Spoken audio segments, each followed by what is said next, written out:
de vous retrouver, chers téléspectateurs. Bonjour et bienvenue dans l'édition du journal sur votre télévision BTV, dont voici les principaux titres. Certains dirigeants de la commune Giterani, province Muyinga, sont incarcérés, accusés de la corruption qu'ils demandent aux agriculteurs qui ont vendu ces récoltes de maïs à la Naguessa. Et les menuisiers de la mairie de Bujumbura se plaignent que les prix des planches qu'ils utilisent a trop haussé. Plus de détails dans un instant.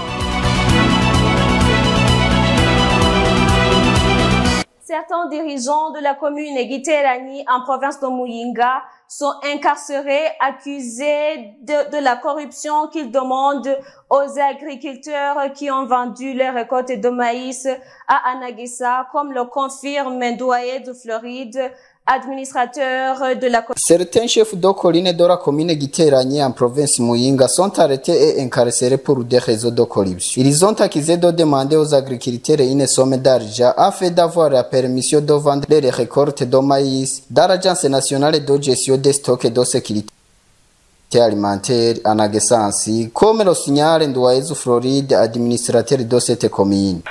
Deux chefs de colline ont été déjà mis en garde, mais l'un d'eux est innocent. Un citoyen a donné de l'argent pour qu'on lui achète ses graines de maïs à la Naguessa. Avant, on lui a demandé 500 000 francs bleus. Il voulait se procurer une moto et leur a donné ses sous. À la deuxième fois, on lui a demandé 200 000 francs bleus. Il leur a aussi donné cet argent. Alors, il est incarcéré parce qu'il est notre représentant sur la colline et il a commis ses fautes, mais ne nous est pas communiqué. Il était obligé de nous dire tout ce qui se passait dans qualité, mais en faute. L'autre aussi a été arrêté pour la même faute. Aujourd'hui, ils comparaîtront devant le procureur général de Muyinga avec d'autres qui ont commis cette infraction, tels que ils sont à 4. Celui de la zone Masaka n'a pas été accusé. Après leur comparution, une décision sortira. Celui que son innocence sera prouvée, il sera libre. Et celui qui sera chargé, la justice le poursuivra. Ndouaye de Floride ajoute que les agriculteurs qui ont vendu les récoltes de maïs à la Naguessa seront bientôt payés. Leurs récoltes à la Naguessa, même aujourd'hui, ils seront payés. Nous avons déjà payé plus d'un milliard et demi. Cela est ainsi au moment où le Premier ministre Gervais Ndirakobucha a été ordonné que tous les agriculteurs ayant vendu les récoltes à la Naguessa doivent être payés jusqu'au 12 avril de cette année. Et sur le plan commercial, les menuisiers de la mairie de Bujumbura se plaignent que les planches qu'ils utilisent a beaucoup haussé, ce qui explique le produit venant, la hausse des prix des produits venant de ces planches, comme le confirment ces menuisiers. Suivant Negrita Irakodi. Certains menuisiers disent que la vie n'est pas facile et non plus de criard parce que les prix ont augmenté et que cela ne leur est pas arrivé. Ils disent que le prix du bois et d'autres matériaux a augmenté considérablement, comme nous l'ont informé ces menuisiers. Auparavant, on achetait le bois à un prix très minime, mais actuellement, ce n'est plus le cas. Ils sont très chers. Par exemple, moi j'ai commencé ce métier quand une planche coûtait entre 4 500 et 5 000, il y a à peu près 10 ans. Mais aujourd'hui, une planche de bonne qualité s'achète à 25 000 francs. Nous utilisons également du corps. Auparavant, on l'achetait à 8 000 francs, mais aujourd'hui, il s'achète à 11 500. Le vernis qui s'achetait à 9 000, maintenant, on retrouve à 13 000. Pour le pétrole, c'est autre chose. On doit mélanger plusieurs produits. C'est pourquoi les clients se lamentent que nos produits sont très chers. Mais pour nous, nous trouvons que c'est moins cher car nous utilisons beaucoup d'argent. Tout cela, c'est à cause de ceux qui utilisent ces gros camions en provenance de l'intérieur, ne trouvent pas facilement le mazout pour qu'ils puissent transporter ces bois. Et lorsqu'ils arrivent ici, ils fixent les prix qu'ils veulent.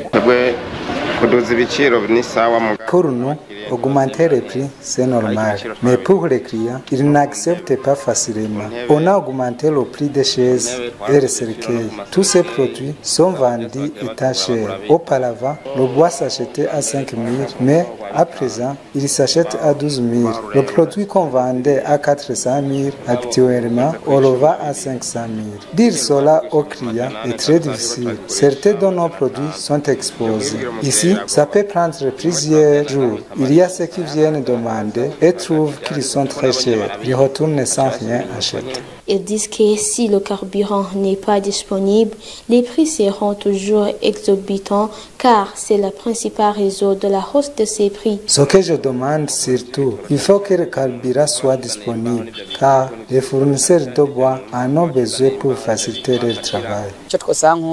On demande à l'État de faire le tout possible pour disponibiliser le carburant. À noter que le lit standard se vend entre 5 000 francs bourg et 200 000 francs bourg et le lit allongé vont jusqu'à 350 francs bourg. Si le gouvernement et les organisations humanitaires ne viennent pas à leur secours, la vie des habitants de la zone Gatumba, victimes des inondations, risque d'être en péril, suivant Raphaël Nyandri. Cet endroit est situé au quartier Mouchacha 2 de la zone Gatumba. Nous sommes dans la commune de Mutimbuzi, province Bujumbura, où certaines personnes touchées par les inondations ont construit des tentes pour se servir en attendant que l'eau se calme ou que le gouvernement leur montre une zone d'abri. Ces citoyens nous ont expliqué la façon dont ils vivent ainsi qu'aux problèmes qu'ils font face actuellement.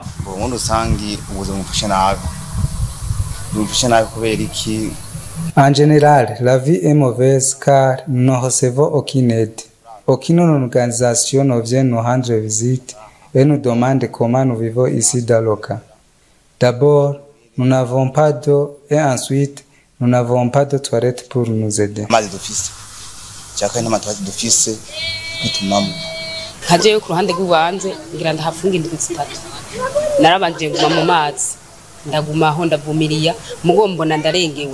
Je suis restée 3 semaines dans l'eau et je vis que j'étais débordée et des enfants ont commencé à se brûler les jambes et les pieds et cela a provoqué des plaies.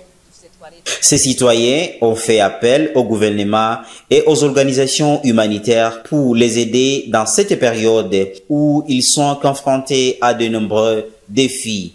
Les sachets ont éclaté. Nous n'avons pas d'endroit où mettre les enfants quand il pleut. Nous dormons debout. Nous demanderions vraiment aux organisations ou au gouvernement de nous aider à nous fournir de l'eau et nous n'en avons pas. Pour avoir de l'eau, nous dépendons de l'eau des puits. Nous demanderions donc au gouvernement de nous aider pour d'autres choses.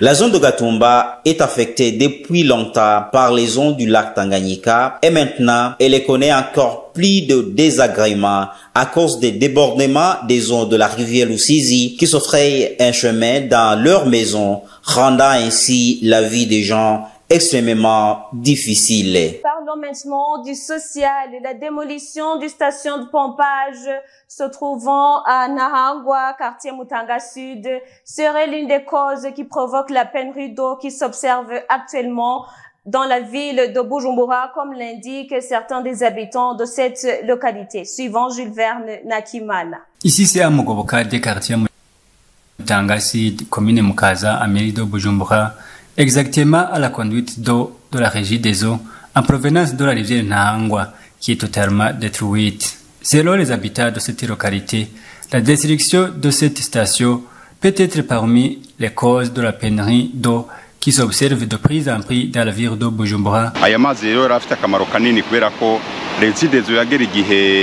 Cette station servait beaucoup car la régie des eaux récoltait cette eau en grande quantité au niveau des grandes stations de pompage et passait à la transformation après distribuer cette eau dans différents quartiers. Puisqu'elle se déversait en grande quantité et avec très peu de moyens, elle contribuait pleinement. Maintenant que cela ne se produit plus, et qu'il y a carence de carburant, nous succombons aux pénuries répétitives faute de ce manque de carburant qui engendre le non-fonctionnement des générateurs qui alimentent les engins de production de l'eau à partir du lac Tanganyika.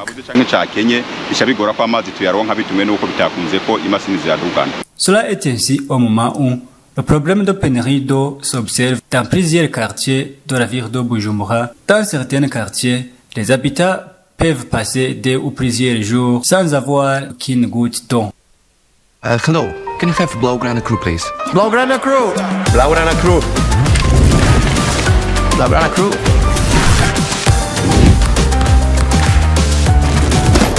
Here is the Blaugrana crew. Rejoignez le Blaugrana Crew, participez à la promotion et gagnez des prix offerts par 1xBet et le FC Barcelone.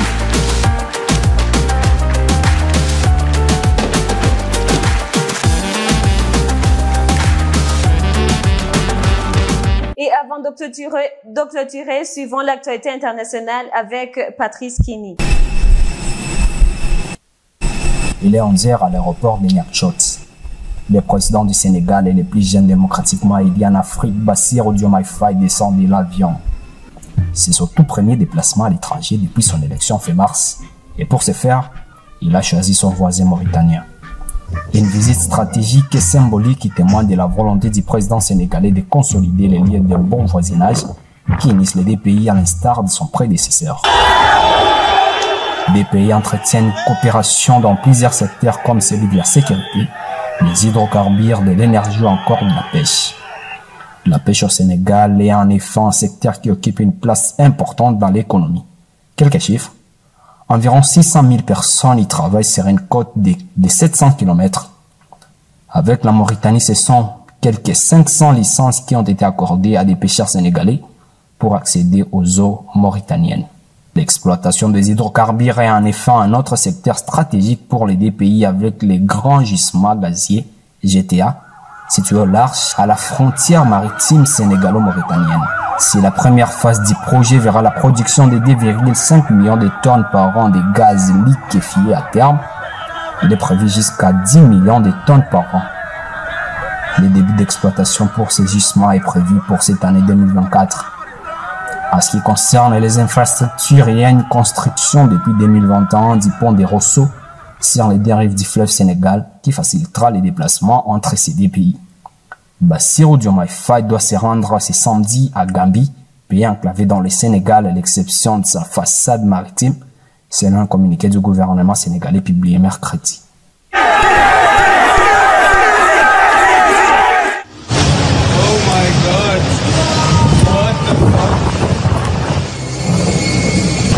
Ici, ce n'est pas à Gatumba, non plus à Kalemi en RDC, mais c'est bel et bien à Dubaï, aux Émirats Arabes Unis, les paradis des influenceurs devenus en quelques heures un cauchemar. Et n'a pas été épargné par des fortes pluies qui frappent ces derniers temps en différents coins de la planète.